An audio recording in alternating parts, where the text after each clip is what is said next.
నమస్కారం. ఈరోజు మనం ఒక ప్రత్యేకమైన ప్రదేశం గురించి తెలుసుకోబోతున్నాం. అదే కైలాస పర్వతం. ఇది కేవలం ఒక పవిత్ర స్థలం మాత్రమే కాదు, ఎన్నో రహస్యాలు, అంతుచిక్కని కథలు దాగియున్న ఒక అద్భుతం. ఇంతకీ అసలు ప్రశ్న ఏంటంటే, కైలాస పర్వతాన్ని ఇప్పటి వరకు ఎవరూ ఎందుకు ఎక్కలేకపోయారు? ఈ ఒక్క ప్రశ్న చుట్టూ ఎన్నో కథలు, కొన్ని వింత సిద్ధాంతాలు కూడా పుట్టుకొచ్చాయి. వీటిలో కొన్ని నమ్మశక్యంగా లేకపోయినా చాలామంది వీటిని నిజమేనని నమ్ముతారు. మరి అసలు నిజమేంటి? సోషల్ మీడియా చూస్తే చాలు, టైం ట్రావెల్, ఏలియన్లు కట్టిన పిరమిడ్లు, నాసా తీసిన రహస్య ఫోటోలు, ఇలాంటి సంచలనాత్మక కథలతో నిండిపోయింది. ఇప్పుడు మనం ఒక్కోదాని లోతుల్లోకి వెళ్ళి అసలు నిజానిజాలేంటో తేల్చేద్దాం. వాస్తవమేంటో, కల్పనేంటో చూద్దాం. సరే, మొదటగా ఈ టైం ట్రావెల్ కథ గురించి చూద్దాం. గంటల్లోనే సంవత్సరాల వయసు పెరిగిపోవడమేంటి? వినడానికే వింతగా ఉంది కదా? ఈ కథ చాలా పాపులర్ అయ్యింది. ముఖ్యంగా ఒక రష్యన్ రచయిత దీనికి బాగా ప్రాచుర్యం కల్పించారు. ఆయన చెప్పిన కథ ప్రకారం కొంతమంది పర్వతారోహకులు కైలాసమెక్కుతుంటే కొన్ని గంటల్లోనే వాళ్ల వయసు దశాబ్దాలు పెరిగిపోయిందట. ఈ కథనం ప్రకారం వాళ్లొక చోటికి చేరుకోగానే వాళ్ల వృద్ధాప్య ప్రక్రియ అమాంతం వేగవంతమైందట. ఏడాది తిరిగేలోపే వృద్ధాప్యంతో చనిపోయారట. కానీ ఇక్కడ అస్సలు ట్విస్ట్ ఉంది. ఇంత పెద్ద సంఘటన జరిగితే దానికి సంబంధించిన ఆధారాలుండాలి కదా. కాని విచిత్రంగా ఈ యాత్రకు సంబంధించి ఒక్కటంటే ఒక్క ఆధారం కూడా లేదు. ఎలాంటి అధికారిక రికార్డులు లేవు, మరణ ధృవీకరణ పత్రాలు లేవు, కనీసం ఆ పర్వతారోహకుల పేర్లు కూడా ఎక్కడా నమోదు కాలేదు. ఇది చాలా అనుమానాస్పదం కదూ? అయితే ఈ కథను నమ్మేవాళ్లు సైన్స్నే ఉదాహరణగా చూపిస్తారు. వాళ్లు చెప్పేది ఏంటంటే, ఐన్స్టైన్ సాపేక్ష సిద్ధాంతం ప్రకారం గురుత్వాకర్షణ తక్కువగా ఉన్న చోట, అంటే ఎత్తైన ప్రదేశాల్లో, సమయం కొంచెం వేగంగా గడుస్తుంది. ఇది నిజమే, సైంటిఫిక్గా ప్రూవ్ అయిన విషయమే. కాని అసలు ప్రశ్న, ఎంత వేగంగా? లెక్కలు తీస్తే తేలిందేంటంటే, 12 గంటలపాటి కైలాసం మీద ఉంటే సముద్రమట్టంతో పోలిస్తే వచ్చే తేడా కేవలం 30 నానోసెకండ్లు. అంటే 1 సెకనులో 100 కోట్ల వంతన్నమాట. ఇంత చిన్న మార్పును మన శరీరం గుర్తించడం అసాధ్యం. సో సంవత్సరాల వయసు పెరగడం అనే ప్రశ్నే లేదు. మరైతే ఈ గోళ్ళు, జుట్టు వేగంగా పెరుగుతున్నాయనే ఫీలింగ్ ఎందుకొస్తుంది? దీని వెనుక ఒక సింపుల్ సైన్స్ ఉంది. చాలా ఎత్తైన ప్రదేశాల్లో గాలి చాలా పొడిగా ఉంటుంది. దానివల్ల మన శరీరం చాలా వేగంగా నీటిని కోల్పోతుంది, అంటే డీహైడ్రేట్ అవుతుంది. అప్పుడు చర్మం ముడుచుకుపోయి గోళ్ళు, జుట్టు పొడవుగా పెరిగినట్లు ఒక ఆప్టికల్ ఇల్యూజన్, అంటే ఒక దృశ్య భ్రమ కలుగుతుంది. అంతే తప్ప నిజంగా పెరగడం కాదు. Okay, so time travel myth వెనుక ఉన్న సైన్స్ ఏంటో మనకర్థమైంది. ఇప్పుడు మరో ఇంట్రెస్టింగ్ టాపిక్లోకి వెళదాం.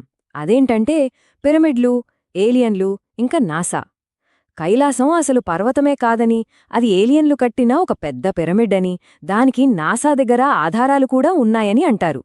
ఇందులో నిజమెంతుందో చూద్దాం. ఒకవైపు కథ ఏంటంటే, దీన్ని పురాతన ఏలియన్లు ఒక పెద్ద పిరమిడ్లా కట్టారని. కాని భూగర్భశాస్త్రమేం చెబుతోందంటే, ఇది కైలాష్ కాంగ్లోమరేట్ అనే ఒక రకమైన సహజమైన రాయితో ఏర్పడిన పర్వతం. దాని ఆ పిరమిడ్ లాంటి ఆకారం ఏలియన్ల పని కాదు, అది ప్రకృతి చేసిన అద్భుతం.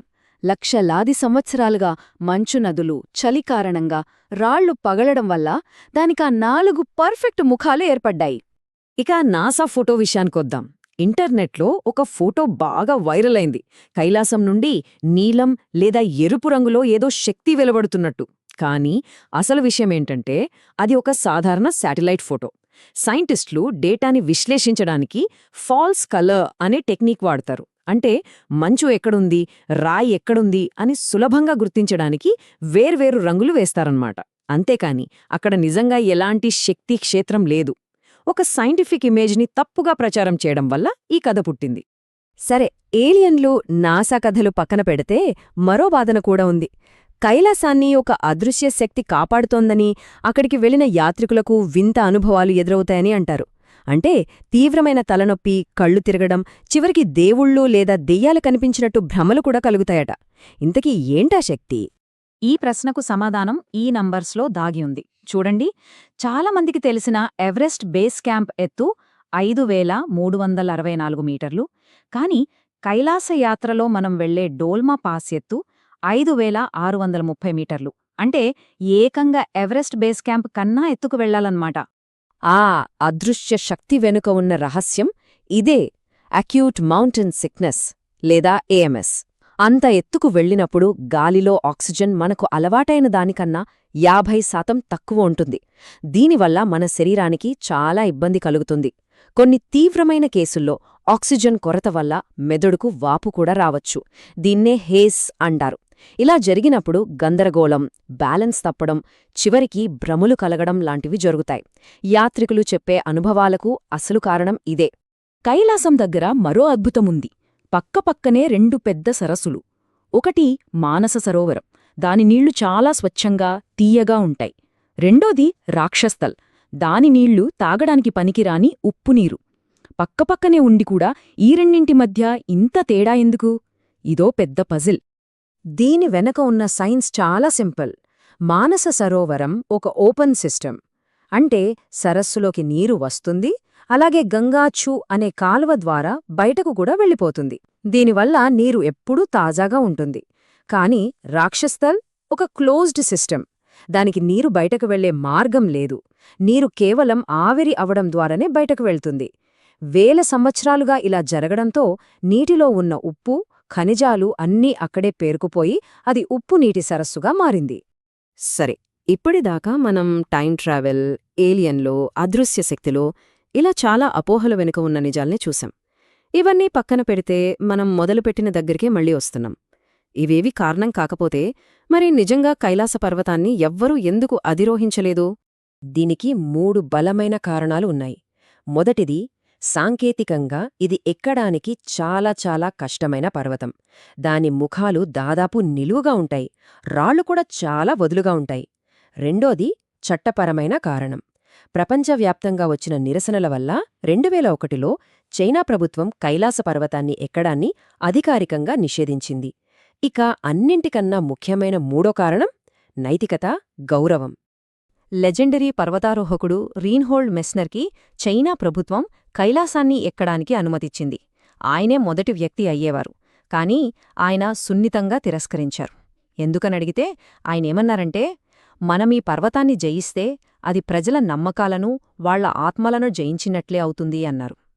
అది కేవలం ఒక కొండకాదు, కోట్ల మంది విశ్వాసానికి కేంద్రమని ఆయన గుర్తించారు.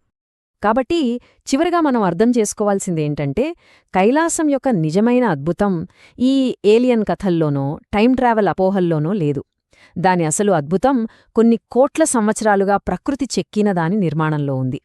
సింధు, బ్రహ్మపుత్ర లాంటి ఆసియాలోని 4 గొప్ప నదులకు జన్మనిచ్చే వాటర్ టవర్ అది. అన్నింటికీ మించి అహంకారం కంటే భక్తి గొప్పదని, జయించడం కంటే గౌరవించడం గొప్పదని మానవత్వం నిరూపించిన ఒక అరుదైన ప్రదేశమది. అందుకే కైలాస పర్వతం కేవలం ఒక భౌగోళిక ప్రదేశం కాదు, అదొక శక్తివంతమైన సందేశం. కొన్నింటినీ మనం జయించడానికి ప్రయత్నించకూడదు, వాటిని ఉన్నవి ఉన్నట్టుగా గౌరవించాలి అనే సత్యాన్ని మన ముందుంచుతుంది. ఇది మనందర్నీ ఒక ప్రశ్న అడుగుతోంది. నిజమైన బలం దేన్నైనా సాధించడంలో ఉందా, లేక కొన్నింటినీ గౌరవంతో వదిలేయాలని ఎంచుకోవడంలో ఉందా?